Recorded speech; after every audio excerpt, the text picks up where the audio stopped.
Hey guys, it is John C. Morley here, serial entrepreneur. It's great to be with you. Um, I just want to let you guys know that we are on our second show. We're on series three, by the way. Welcome and happy New Year to everyone, regardless of you know where you are or what you're doing. Thank you so much for being here. And I do want to give a big shout out, a big thank you to everyone because Inspirations of Your Life is now at 121,000 downloads. I'll make sure I'm getting that right because it's probably gone up since I checked it last. Yeah, 121,200 downloads. We had over 2,000 downloads just yesterday. So we're really growing. And I think that is an amazing testament to everything we're doing. But I want to just thank you for being here. Whether you're here at 8:40 at night, 8:40 in the morning, 12 noon, 12 midnight, 3 a.m., 3 p.m. Very grateful to have you with me. And I am back home again, even though during the travel and while I was on vacation, I did still keep producing the shows.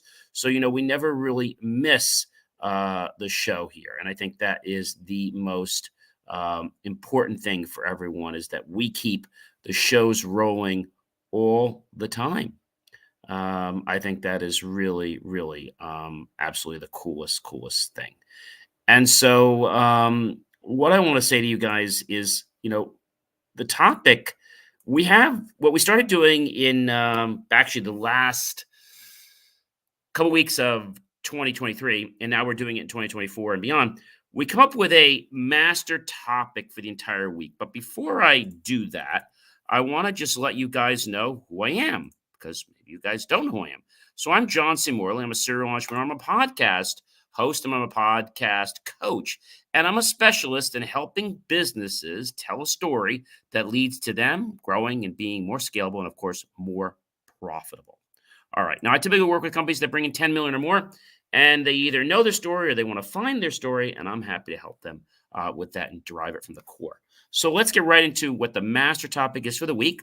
The master topic for the week is understanding the origin of colors and their meanings. So that's what the whole week is about. Okay. Um, but I think actually that's actually sorry that's actually what this show is about right here. But really, when we think about where we are and what topics we're on, because the master topic, the master topic for the entire week, and I'll get that for you right here because that's a little long, so I'm gonna get that for you, and I'll put that up here just a second. So we're just getting used to this new format, to be honest with you. But it is good because it helps, give our listeners and different people that are watching the show a heads up about, what's actually going on. So I think that is a really cool thing, ladies and gentlemen. And I know that sometimes the show can be a little complicated. It's not complicated. It's just that you have to understand what it is we're doing. And when I say what it is we're doing, um, that is probably the most important thing I want to say to you. Because if you understand what we're doing, then everything is just going to go ahead and it's going to make sense. That's right. It is going to make sense. Now, a lot of times, you're doing different things and you're wondering, why isn't something making sense? And a lot of times, the reason why something isn't making sense is because you're not putting your full attention on it. Okay. You're not putting your full attention on it. And I think that is probably the main reason. So, what I want to share with you is our weekly topic. Now that I have it, like I said, this is a new format for us. So the week topic is chromacraft, navigating the colors of success. That's a mouthful. And then the show tonight's subtopic or mainline topic is understanding the origin of colors and their meanings. We're on series three, which means we're in the third year, show number 2, episode number 1. All right, we're getting the hang of this, aren't we? All right. So the first thing I want to talk to you about is, that our colors, uh, you know, they have they have a meaning, ladies. I don't know if you know this, but every color has a meaning. And we're going to be exploring this. Okay, again, the primary colors. But what you may or may not have known is that the color revolution started when, ladies and gentlemen, it started back, ignited around the in the 18th century. And so history books have documented the number of revolutions that rocked the 18th century and the 19th centuries, including the Americans, the French, the Haitian, and yet there was another revolution underway at the same time, but it got a lot less coverage. And we're talking about the perceptual or cultural revolution, and that has to do with the revolution of color. And it wasn't as damaging and as bloody as the war, but it was pretty transforming. And so what happened during this is people started and groups started equating meanings to colors. So let's talk about the first one tonight we're going to talk about, which is immersing yourself in the vibrant world of red and unraveling the emotions that energizes and symbolizes it. So let's get right into that because I think that is really cool. So when we think about red, okay, red for whatever reason, there's always going to be something that symbolizes its effects, it's positive, and then it's negative, right? So red it symbolizes action, strength, energy, and passion. That's what it symbolizes. It affects our attention, our motivation, what is stimulated, and also our cautions, whether we're going to step back for a second. Is this a warning? On the positive note, well, red denotes sexuality, courage, desire, and confidence. On the negative note, it will mark anger, danger, revenge, and aggression. Now, the thing about red is that red has basically about four different shades that are used. One is the hex code of pound B and then 5 zeros. That's one of the reds. Then there's a pound C and then there's 5 zeros. And then there's a pound D and 5 zeros. And then there's a pound FF and 4 zeros. So the color of passion and energy is red. And it definitely gets people's attention like nothing else in any other color. And it really signifies strength and power. This is why sometimes if you go to a meeting, people say, well, gee, you should wear a red tie, you should wear a red shirt. And a lot of times you want to just wear a little bit. You don't want to wear the whole, like everything you have because you don't want to overpower it. You just want to wear a little red tie because you don't want to come off very boisterous. So you have to be careful about how you employ colors, whether it's for yourself, whether it's in business. They have a meaning. All right. So now that we know what red is, let's jump into the next color we're going to talk about tonight, which is orange.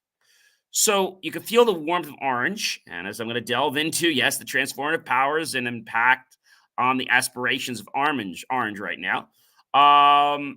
Orange symbolizes emotion, youth, optimism, and enthusiasm. That's what it symbolizes. It affects our encouragement, whether we're uplifted or not, whether we're stimulated or not, whether we can communicate or not. The positive note of orange is its spontaneity, it's creative, it's warm, and it's positive. Yes, orange is for positive.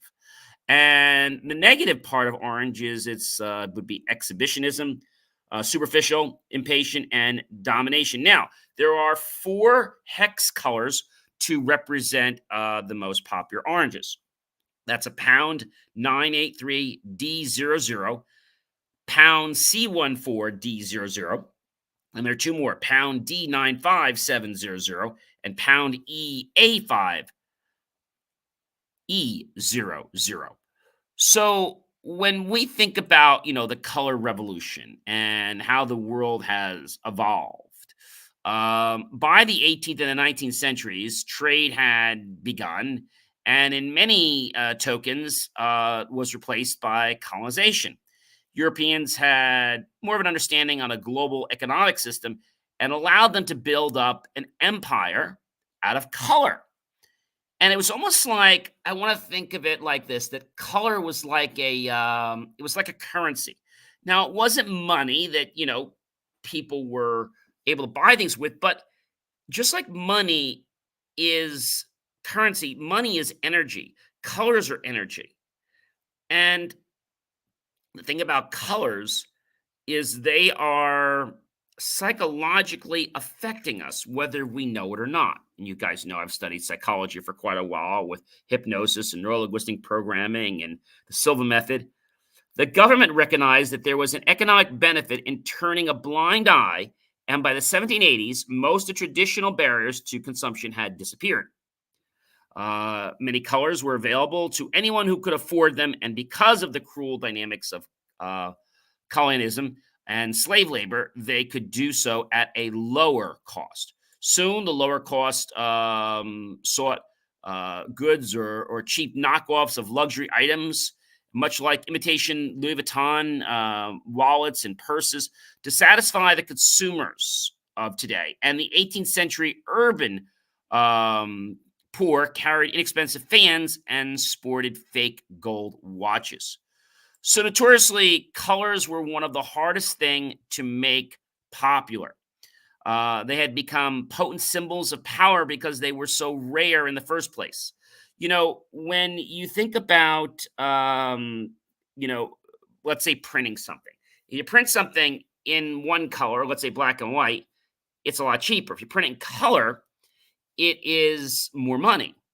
Now, the question is, it is more money, okay, to print not just in color, but PMS color. So, PMS color, Pantone matching system, is when a specific mix is done, very similar to Benjamin Moore or other paint companies have done this, right, to make up a certain paint because they don't have that paint, but they have a formula to make that paint, right? Because they can't stock every paint. They start with one, it's kind of like a recipe. Well, when we think about color, PMS, now there are companies that make the PMS color. So they do the formula and then you order it, you put it in your machine, and you have that PMS color. And a lot of times, PMS color can really inflate the price. So, how much does using a PMS color increase the price? Increase I would say the printing price? Well, it depends. Um, the thing about PMS colors is that they have to go through a lot more of a process. So you can do four color printing, but then people say to me, "Hey, John, what's the difference? Okay, what is the difference between PMS color and CMYK match?" Well, that's a great question. They're slightly different than CMYK colors: cyan, magenta, yellow, and black. So the complexity involved in a color, just like we talked about paint, has a big difference on the variety of the color profiles that can be made. CMYK refers to just four ink colors that make up the schema of cyan, magenta, yellow, and black. And so, although they can produce a lot of colors, you can do a lot more with a PMS. For example, if you did a PMS matching color, um, and you want a certain green, like a Pantone 362C, that is a certain color. Okay. And so I think the thing that a lot of people don't realize, especially whether you're doing your home or you're doing a card and you want something to match, if you start using PMS color, you're going to be spending a lot more money, and you don't need to do it. But a lot of printers do this because they feel that it's necessary. But what really does is it inflates the cost. So if, let's say, we have to use one PMS color, I remember many years ago when I was printing business cards before I had my own printing, graphic, and digital and marketing company. I remember when I would have the card designed and I'd have it printed, and we had to have this little logo. And like, well, John, that logo has a PMS color in it, or it has two PMS colors. I'm like, well, how much is that? Well, the PMS ink that we have to order, there's a minimum. Like, there is? Yeah, and there's a wash fee. So the minimum's like at that time, I think it was like 250 or $300. So even though I didn't use a lot of it, there was a minimum and a wash plate charge. So because I used two PMS colors, it was like $400, which was absolutely crazy. So the question you're probably asking is, do people still use PMS colors today? Um, yes. Pantone color matching has gone down in price now to only be $99 per PMS color. Better than the 200, right? So it's come down basically half the price. But when we think about PMS colors, they give us more flexibility. So why do people use PMS colors? And it's because of that greater flexibility of color. Um, it's very specialized. Each color has a like a 3-digit code, and there are charts. So you can literally pick the one you want.